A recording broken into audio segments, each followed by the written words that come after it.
રંગોનું અનેરું પર્વ એટલે ધૂળેટી અને મહત્વ.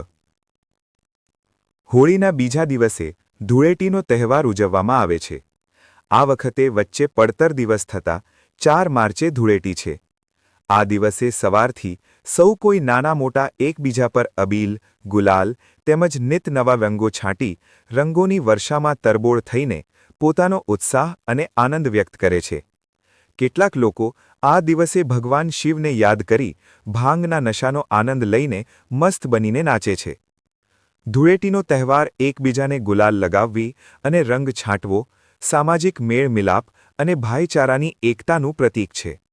રંગની પિચકારી અને ગુલાલથી રમવાની પ્રથા તે સંકેત આપે છે કે હવે ઠંડીની ઋતુ પૂર્ણ થઈ ગઈ છે અને ગરમીના દિવસો ચાલુ થઈ ગયા છે.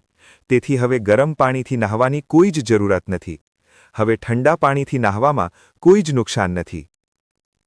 બરસાનાની લઠ્ઠમાર હોળી. હોળી ધૂળેટીનો ઉત્તમ ઉજવણીનો રસ ચાખવો હોય તો વ્રજભૂમિ જેવી ઉમંગભર ભૂમિ ભારતભરમાં નથી. અહીંની ધૂળ પણ આ દિવસોમાં ગુલાલ બની બ્રિજબાળને તોફાને ચડવા ઉશ્કેરતી રહે છે. વ્રજનો પ્રત્યેક બાંકો છોરો, કાન્હો અને પ્રત્યેક છબીલી છોરી રાધાના પરિવેશમાં આ દિવસે ગુલતાન બની મહાલે છે.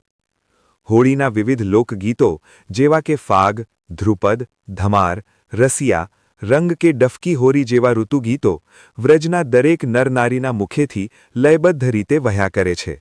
આ દિવસે ગાયનવાદન, નૃત્ય નાટકો, લોકગીતો એટલે કે રસિયાનું માન કરવામાં આવે છે.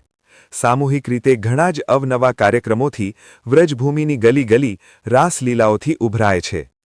ધૂળેટીના દિવસે લોકો એકબીજા સાથે નિર્દોષતાથી હાસ્ય મજાક, કટાક્ષવાણી ઉચ્ચારે છે. અબીલ, ગુલાલ, ચંદન, હળદર અને અત્તર તથા ગુલાબજળનો રંગબેરંગી પિચકારીઓથી એકબીજા ઉપર છંટકાવ કરવામાં આવે છે.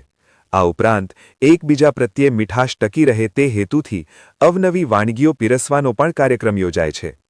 વ્રજમાં સૌથી વધારે પ્રખ્યાત બરસાનાની લઠ્ઠમાર હોળી છે. બરસાના એ મથુરા પાસે આવેલું રાધાજીનું જન્મસ્થાન છે.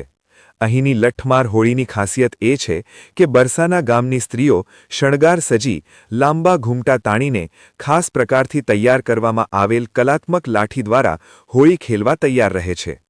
ત્યારે નંદગાંવથી હોળી રમવા આવેલા પુરુષો જે રાજાજીના મંદિર લાડીલીજી પર ધજા ફરકાવવાનો પ્રયત્ન કરે છે, ત્યારે મહિલાઓ પુરુષો પર જમકર લાઠીનો પ્રહાર કરે છે. સ્ત્રીઓના નાજુક હાથમાં ચૂડલાનો રણકાર લાઠીના પ્રહારને ખનકદાર બનાવી દે છે. પુરુષો તેનો ખાસ પ્રકારની ઢાલથી પ્રતિકાર કરતા કરતા આ લાઠીનો માર સહન કરે છે. જો પુરુષો આ મારમાં પકડાઈ જાય તો મહિલાના પરિવેશમાં શૃંગાર સજીને નાચ નચાવવામાં આવે છે. પૌરાણિક કાળમાં શ્રીકૃષ્ણને પણ બરસાનાની ગોપીઓએ આ રીતે નાચ નચાવ્યા હતા.